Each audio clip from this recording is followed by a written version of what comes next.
welcome back. Welcome back to the next session with Amanda Yick and Noel Lam.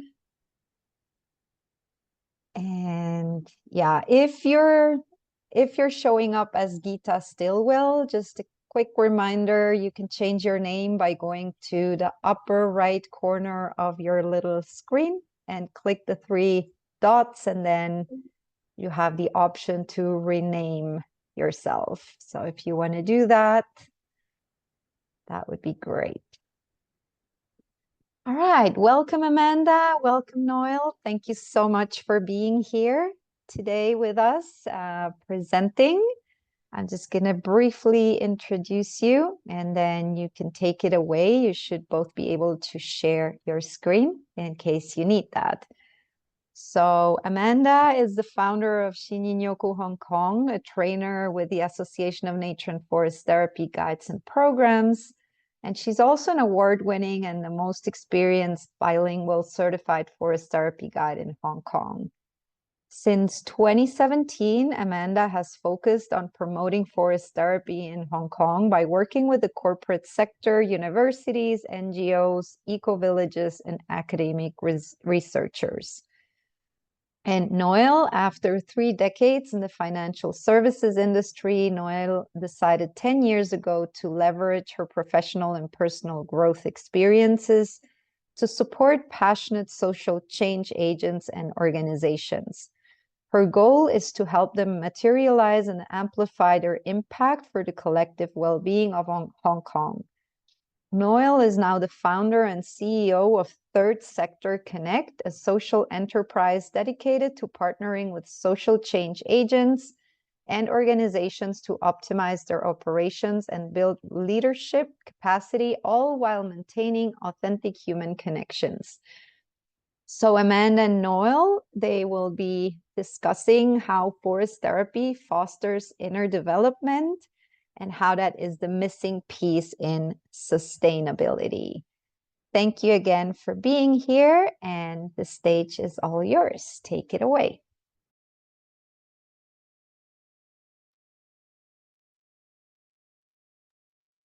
Oops, we can't hear you, Amanda.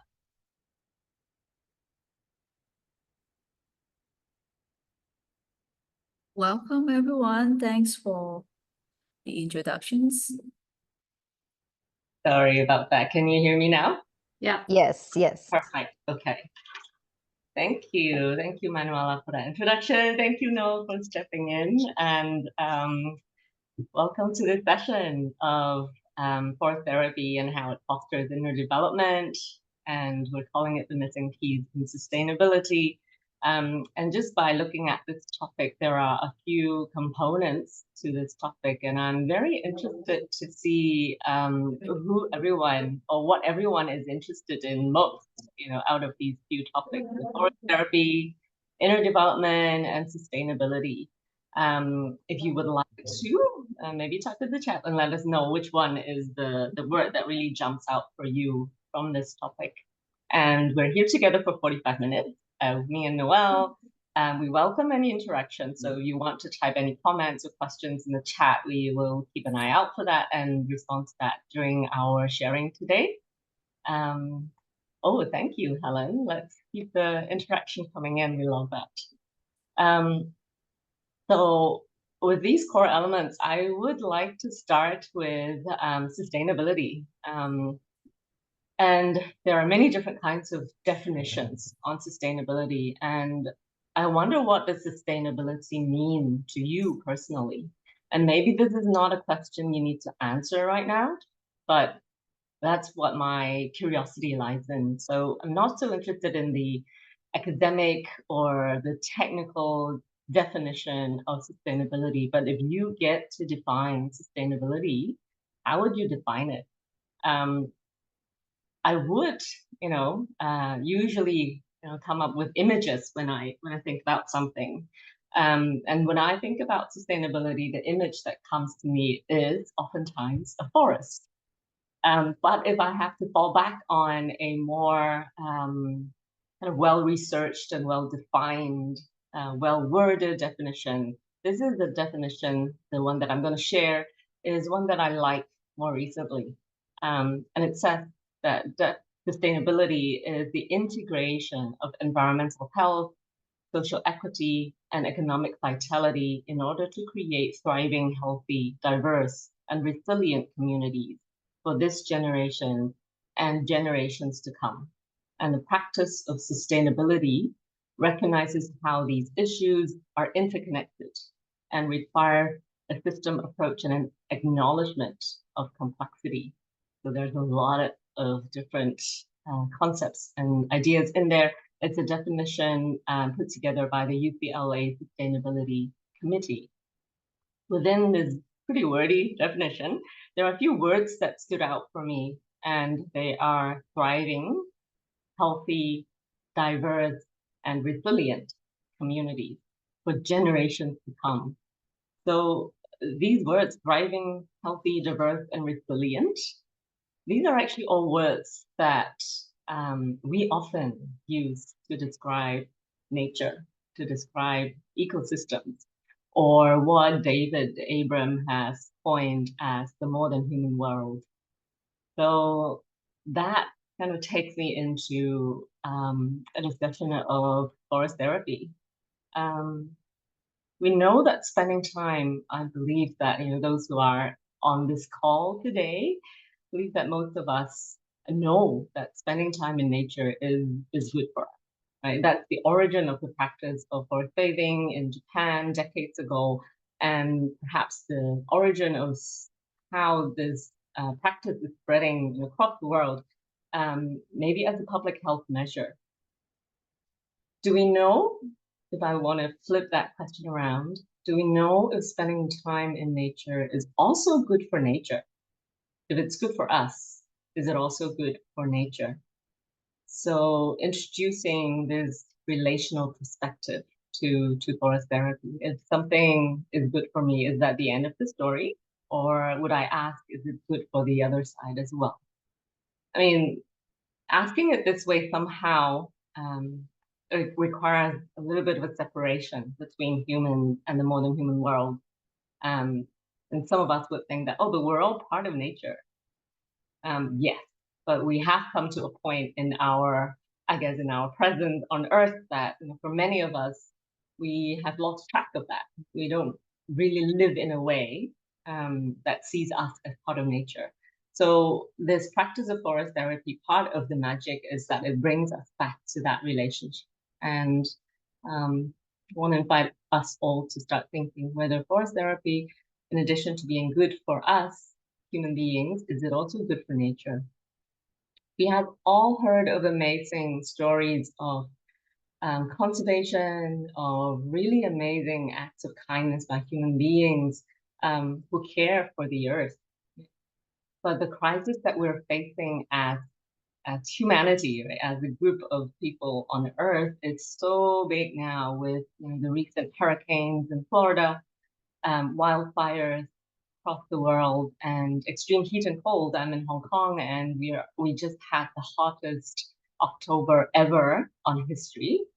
We have to take a good look at reality. Honestly, we cannot simply outsource the mission or the work of saving the earth, what we often call saving the earth, to those passionate groups and individuals. And instead of saying that we're saving the earth, oftentimes I believe that the environment, the earth, does not need our saving. The problem does not lie with the earth herself. The problem is with us, human beings. So we don't really have an environmental crisis. We have people crisis. We have a human problem. And to resolve human problems, we are the one who needs to change. We are the ones who need to become the solution to the problems that we have created.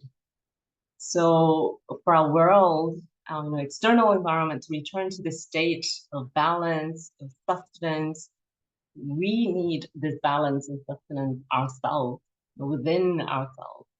And this requires us to reconnect with ourselves, reconnect with the people around us, and all the living things, all the living beings, all the aliveness around us. And forest therapy is a beautiful way of putting us to remember, to return, and to re-embody, really put that sustenance, regeneration, and balance back into our body. And by reconnecting with what we call the modern human world through an embodied and experiential practice like forest therapy, we reconnect with these qualities that I was naming just now from that definition of thriving, healthy, diverse, and resilient community. So we tap into this resilience and sustenance that is part of the natural cycle as we harmonize ourselves with nature again. When we receive from nature, we can also give from that place of fullness and completeness, wholeness within ourselves. So that inner sense of balance, of regeneration, that inner sense of I have so much to give to this world, takes me to the other important element in this topic, which is inner development. So I want to now pass the mic on to Noel before we actually talk about the IDG, the inner development goals that we will go on to share more about later on. I'm curious about how inner development has supported you professionally and personally. So I'm passing the mic to you, Noel. Thanks, Amanda. Thanks for the questions. For me, it's actually start with my previous career working in the financial services industry. As most of you know, that it is an industry that driving for endless growth. Forever, they want growth at all costs, including human being.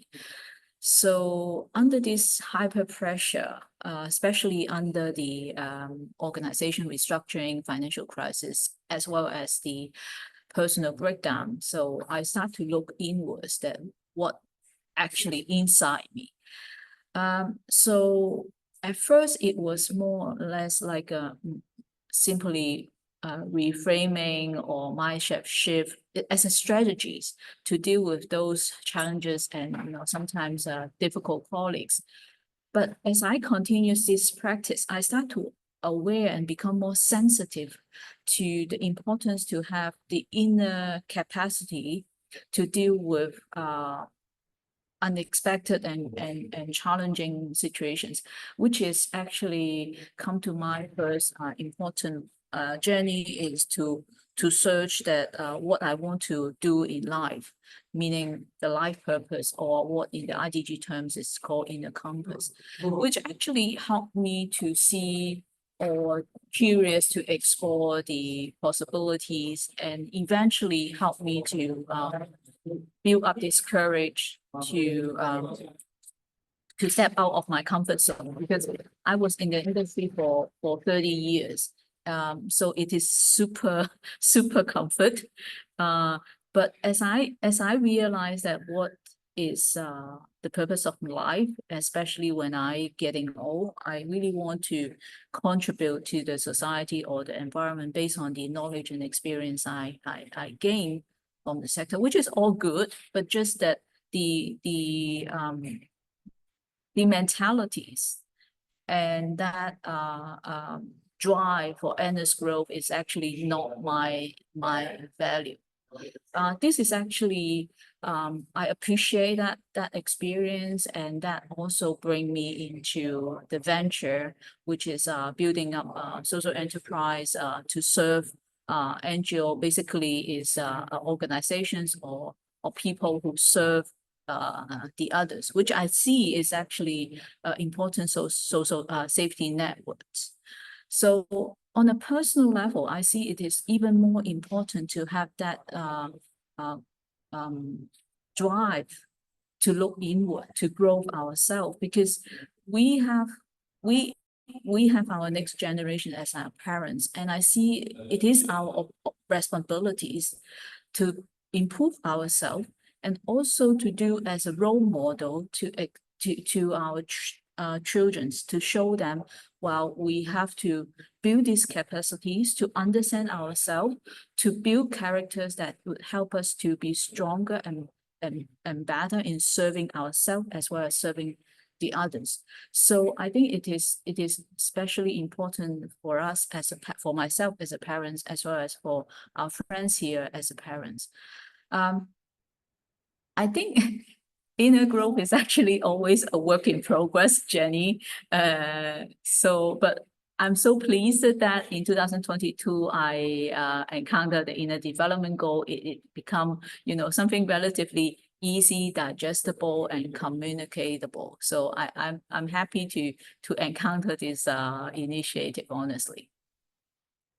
And that's also how I met Noel. We are both interested in the inner development goals, and then we are both part of the community hub in Hong Kong, the IDG community hub. So I hear you say a lot about purpose, having a sense of purpose, and how the IDG, right, as a framework, maybe offered you a platform or a tool to share more to the people that you want to serve. So maybe you can share a little bit more about, so what exactly is the IDG?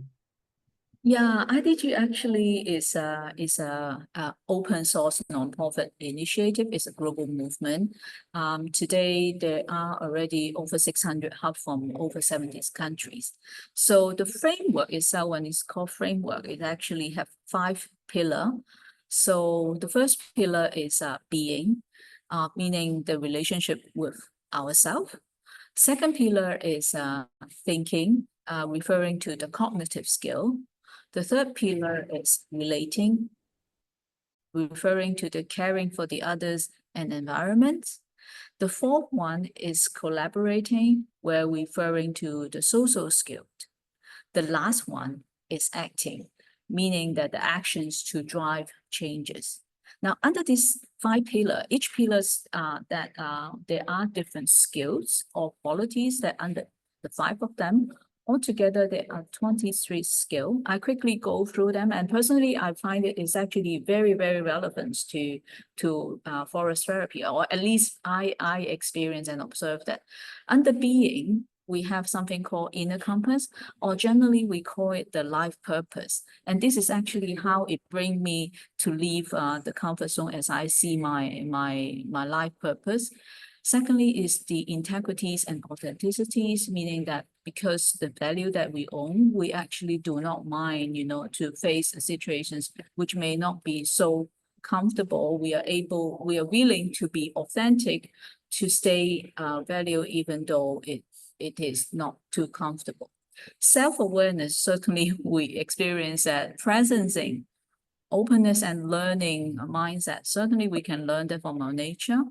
Under thinking, we have the complexity, awareness, sense making, perspective skill, long-term orientations, and visioning.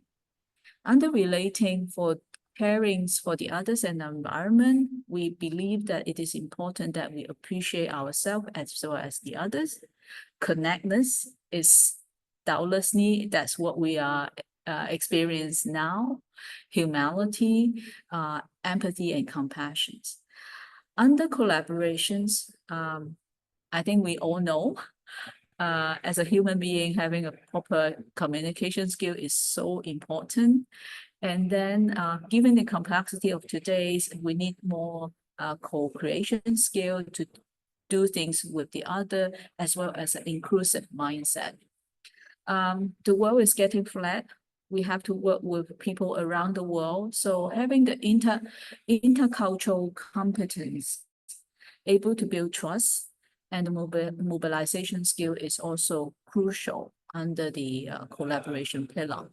Now, the last pillar, what it is acting, right? What else is needed? Actually, I think under acting, I feel that when I start my business, that we need courage, we need creativities, we need optimism, especially when we face difficulties and failure.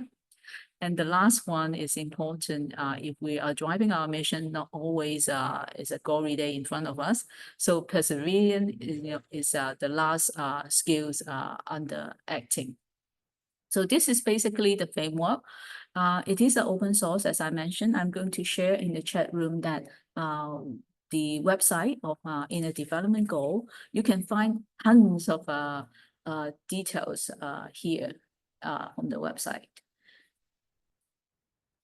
Thank you, Noel. And while you share the link, I'm going to share in the slide of the actual framework. So I kind of resisted putting it up there just now, because it's one thing to listen to it, it's another thing to read the words on the screen. So I'm just going to pause for a moment for everyone to just take a look at this framework as a whole. And again, I wonder if any words kind of jump out at you, or if there's anything that you notice about the framework as it is presented this way in a visual manner. Again, if there's anything that comes up for you, any questions, please do type in the chat.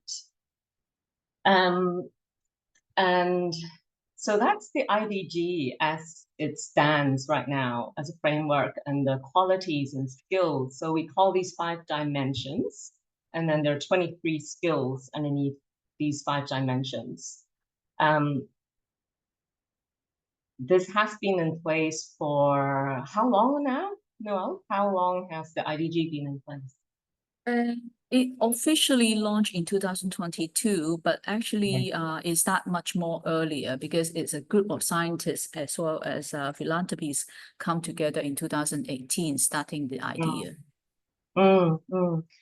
So I guess my question would be, why now? You know, why is that there this collaborative effort? It takes a lot of work to put a framework that has the vision of being used globally to kind of shepherd us, humans towards inner development, right? It's a huge topic. So why now? And that takes me to, of course, another aspect of the topic, which is sustainability, right? So sustainability goals were born much earlier than the IDGs. So the SDGs, as we call it as an acronym, the SDGs were born in 2012, so 12 years ago. And the SDG seeks to work towards a 2030 agenda. So efficient achieve these goals by 2030. And now we're in 2024. So we're just 6 years behind, or we have only got 6 years left till 2030. And we all know that we are facing very grave crises in relation to many, if not all of these goals, all of these 17 goals. So SDGs are, these are really big goals, very broad scope. And there are huge problems that we are looking at. So an average person like me, perhaps like you, we can easily feel very overwhelmed and disheartened, or we see ourselves as very distant from some of these issues. Like zero hunger. How big is that problem? What's my role in that? What can I do? What can I ever do to actually help solve that problem? We are facing a situation or a kind of symptom or problem called climate apathy. So basically, when it comes to something as big as such as the climate change, we can fall into the trap of apathy by feeling that there's nothing that I can do, the sense of futility. And personally, I find this apathy very understandable, because I have been in that place myself, and it's really hard to muster the motivation to do something that you may not see an impact on. And I see myself kind of going up and down sometimes. Sometimes I'm so driven that, I sign up to things, I donate money, I go on, projects with friends, community projects or larger scale projects, and then seeing myself feeling really exhausted afterwards. So I feel like that's where the IDG comes in for me, because these are more personal goals. They're goals of more of an inner nature. They talk about the internal development of ourselves as a person. And these, for me, are topics that we have a much better grasp of. We can have better control over, and we can plan for it, and we have more capacity to work on. again, I would like to show that diagram of, I would really like that analogy. I need to see if I can put the slides. Oop, wait, hold on.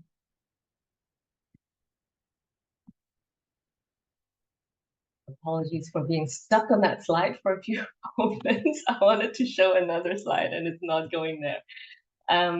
I really like this idea of there being frameworks out there that actually speaks to different levels of where we operate on. And this diagram of this Wi-Fi signal for me helps me to appreciate what these different frameworks or different efforts relate to. So if the SDG, being very, very broad global issues, they speak to the country levels, then there are different frameworks like the ESG efforts that a lot of industries and companies and organizations are working at, that operates just beneath the country level. And then there's the IDG, SDGs, and of course, ESG programs that work at an organizational level and then on an individual level. There is the IDG, the inner development. So we are not saying that one is more important than the other. They're all very important, working at different layers. So that's hopefully also an image that you found useful. So I want to throw this question at Noel. So how is the IDG relevant to sustainability in your experience? I think as just shown in the earlier diagram, we can see that a person, no matter where you are or at which domain that you are, everything actually coming from ourselves. No matter you are individuals, you are leaders, you are parents at home, that is actually all the changes needed is driven by us. And often that we are boxed in our old way of thinking and feeling and emotions. So in order to achieve the various external goal, if I put it external goal, it's those SDG, ESG, or CSR goal, that it has to come with a human being, us. So changes has to be coming from us. Especially we all know, we won't deny that the problems that we have today is human created. So if we don't, what I call, improve ourselves from 2.0 to 3.0 versions, I think the problem will continue. We have to upgrade ourselves as if our computer system. I really like a word that Daniel Siegel has created. It's called ME. ME is spelled as the me, M-E, the we, W-E, but he skipped the M-E, the E, take it out. So the whole thing spelled as M-W-E, meaning that the me and we come together and integrate. And that's what we need to do. We are not seeing only us, but also the others. The others meaning that human beings around us, all the living creatures around us, including our environment, no matter we know them or we don't know them. I think after 4 years of COVID, we understand that lots of things are highly complicated. Many of the global issues are systematic, related, interdependent, complex. You touch one piece and you don't know which another piece that you impact on. So also because it is so complex that people, me as well, facing all these issues, will have a different approach or different thinking mindset towards it. One is, this is too distant. Okay, the polar bear has no place to live. It's too far away. It's none of my business. I just don't want to know. So even though 6 out of the 9 planetary boundary has exceeded and there's no way we can go back, people will still see it's too far away. That's one type of thinking. Another type of thinking is, it's too big. As an individual, I can't resolve it. I mean, I am not that expert. I'm not the scientist. Too far away. I mean, it's too far away and it's too complex.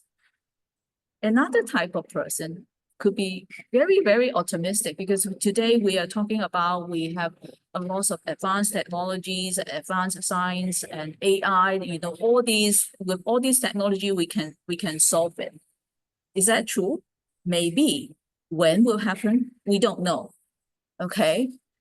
And some people would think, this is none of my business, this government would do, or politician would take care of it. I mean, they will do that because of their political life, so they will do something on it. So with all this thinking and mindset that nobody think we should own our problem. So the problem is us. We push it away, we deny it, we frozen. That doesn't help us. So climate change is actually really, really loud. I don't know. I think every one of us see that and face that. I think if you have time, you can go back to the Inner Development Goal Summit, which happened 2 days ago. This is the reason why I'm traveling. That there is a talk about how the North Pole ice has been melting and the impact from it, that the carbon has emitted from the melted area. So as we know, we are the root of problem. We, a human being, is part of the big system, the macro system. Indeed, is responsible and capable to initiate some minor changes, what I call the micro changes, from our own micro being, this person, this individual, as well as within our families, within our community, within our society, within our organization. You know, don't underestimate ourselves. This ripple effect, as we all know, or butterfly effect, would have enormous impact, but it has to start somewhere. So we need to do something now, starting from improving ourselves, as I said, upgrade ourselves to a better versions, to let our planet sustainable for our future generation. I really care about this. Thank you, Noel. And I see there are a couple of questions around the IDG Summit, which very timely, and it's just finished, right? So I think there are ways to access the recording, which we can share later on. And I also want to, of course, take our discussion back to forest therapy, or spending time in nature and connecting with nature. And how does that help with inner development? And then how does that then later on, fit into that picture of sustainability? And I showed that slide with the framework. I want to show that again. And I'm also very curious, how many of us here, looking at the framework just now with the 5 dimensions, was that anyone's first time looking at that framework? So let me share that again. And there are many different skills here that I feel like can be developed by spending time in nature. And better still, of course, joining a guided forest therapy session. If I begin with number 1 on the left, forest therapy really is all about being. It's not so much about doing. I often get asked the question, what do we do on a forest therapy walk? And by now I've reached a place where I stop telling people what we're gonna do, and I share that, we're just gonna walk, sit, lie down maybe, and we are going to be in nature. So it's about being in nature and allowing ourselves that space and time to remember, to return to a place of being in relationship and in reciprocity with all life. with all life. And we're also practicing listening and holding space and being in a way that is very naturally, organically human, which we struggle to find time to be, right, in this very busy world. So if I look at the column of being, all about that, the inner compass, the space to reconnect with our sense of purpose, to be open, to allow ourselves to be wowed by the wonders of nature, that sense of curiosity, right? And presence is a huge one. The ability to be in the here and now is often a struggle for busy people or people who live in very dense urban areas, which by now is probably more than half our population on Earth. But to be here and now without judgment, to be in a state of open-ended curiosity, that's very much what forest therapy is about. If you have been on a forest therapy walk before, you probably know what I'm talking about. And that being number one on the dimension, that's kind of the foundation to the other pillars of this framework. And I want to jump to relating, and number 3 in the middle. I'm going to show the next slide if I can. Yeah. So that's being. And for me, presence is the one that really jumps out from this dimension. And if I jump onto relating, which is about appreciation, and again, being in nature on a forest therapy experience, appreciating is a big part of the experience. Feeling connected to others, it's all about feeling, not so much about thinking or learning. Being in our body, being in our heart, feeling that sense of interconnection.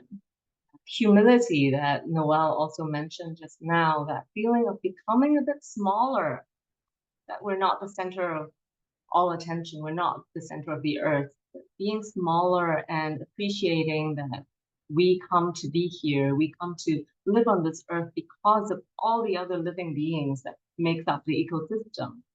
We are here because of them. We're not here to create them, right? So like putting things back in order, we're actually quite small in this whole planet. And then through that, developing empathy, compassion, and understanding, and coming from that place of authentic appreciation. Again, so relating for me is a huge, huge, huge part. Many participants share that the forest therapy experience offer them a sense of becoming part of the forest. They feel like they are not just there as a visitor, but they're becoming a part of the forest, and that beautiful connection. And then I want to go on to thinking. So if you've heard anyone talk about forest therapy, or maybe an ANFT guide that you've gone on a walk with, you may think that thinking is not so much a part of forest therapy because we want to be more in the body. But for me, thinking sometimes does not come with us being in our head. It also helps us to go into a deeper place, almost like thinking with our heart, to make sense of the world, to feel and to see with clarity the interconnection, the whole, the wholeness of that interconnection, the complexity of that interconnection. We often don't see or don't understand the linkages between different beings. We're starting to learn a lot more, but there's still so much that we don't know yet, and it's complex.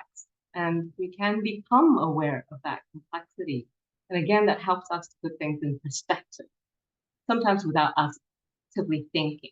We realize it comes as more of like an uprising inside of us. So we come to realize something without having to think. It becomes an awareness. What about collaboration? Again, we don't necessarily collaborate as such in a forest therapy walk. For a lot of people, forest therapy feels more like being alone together. But on a forest therapy journey, we do develop our ability or our skill to be inclusive, to hold space for each other. Imagine a group of, say, 10 people sitting in a circle, taking turns to share. You're actually doing more listening than talking. So by listening, by being there, by trusting the process, trusting your guide to take you into nature, trusting nature herself, trusting all the web of life that surrounds us. That also helps us to open our mind and open our heart, to become more inclusive and welcoming in maybe perspective and experiences from different cultures. And moving on to acting, again, Noel kind of alluded to that. And for me, forest therapy really, really helps with optimism, with staying positive, because on this journey of sustainability, of solving all the problems that we're seeing around us, we can lose hope very easily because we may be working very, very hard and we're still seeing problems escalating. There's no sign of retreat with the threats that we see to our very existence. So the ability to sustain and feel and communicate a sense of hope and being positive, maintaining that positive attitude and confidence in the ability for us to change, to effect change, to have hope in not just ourselves, but also in the natural cycle that things will return to a state of balance. That's hope, right? Because we don't see it. So yeah, I want to maybe just pause there and go back to the group. I feel like I've spoken a lot. Let me just stop sharing now. I'm just gonna check on the comment to see what's going on there. Yeah, okay, that's Noel giving a lot of information. So for me, everyone has a role to play, and forest therapy is a lived or experiential experience that supports us to return to a state of balance, of reconnecting with the amazing power of nature, and an invitation for us to remember that we are a part of that amazing power of nature if we work with nature instead of against.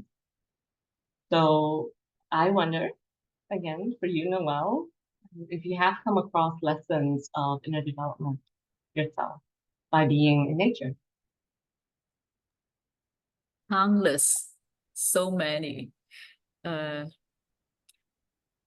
Starting from the day in the sector where it's still difficult, that when I'm in nature, everything got resolved all of a sudden.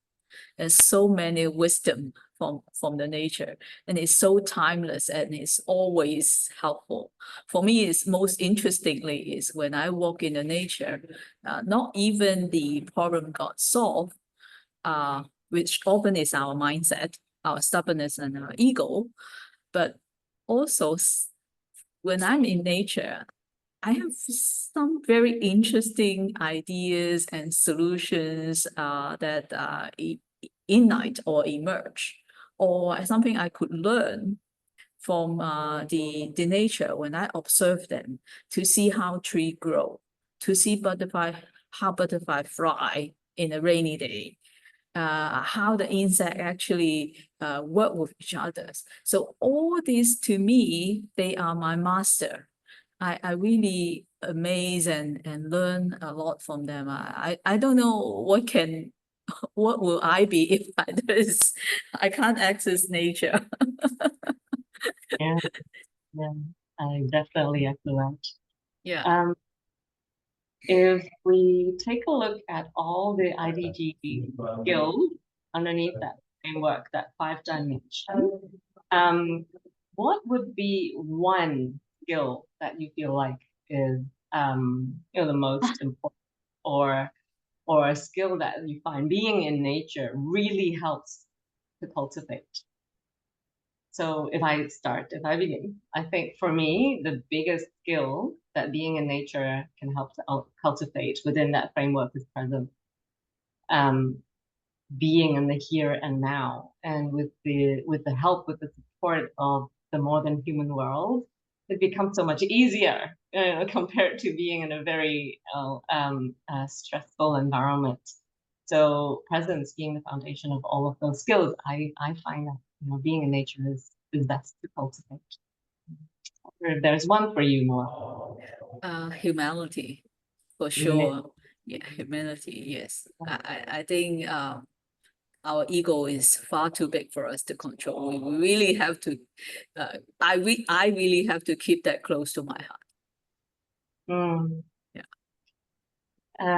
And to close, I see that we have reached 45 minutes past the hour. I want to just ask this final question. And if there's any question, feel free to type in the chat. If we can't answer you today, we'd be very happy to get back to you separately. So my final question is relating to today's topic. What message do you want to leave the audience with?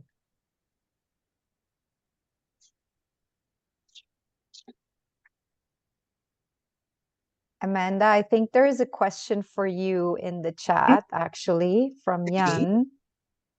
Yeah. Or no, from Jay, sorry. Amanda, what have you found in your participation with IDG that adds to you, has changed you, keeps bringing you back?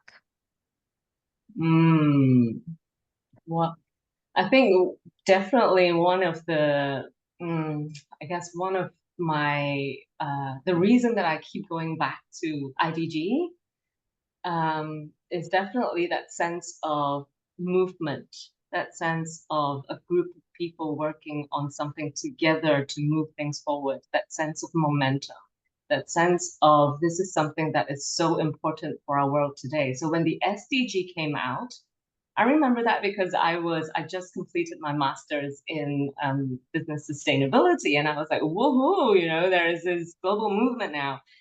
And then, many years on, I was like, oh dear, we're nowhere near meeting those goals. So where do we go from here? And then I see IDG coming out. And I have no idea if IDG is the ultimate solution, but I know that for me, it speaks to my heart. It speaks to how important it is for us to be human, right? And then to know that there is a group of people globally working on this together. It's very similar to the feeling of being a part of the forest therapy community, like that feeling, that knowing that this is a problem or this is a goal that we're all working towards together.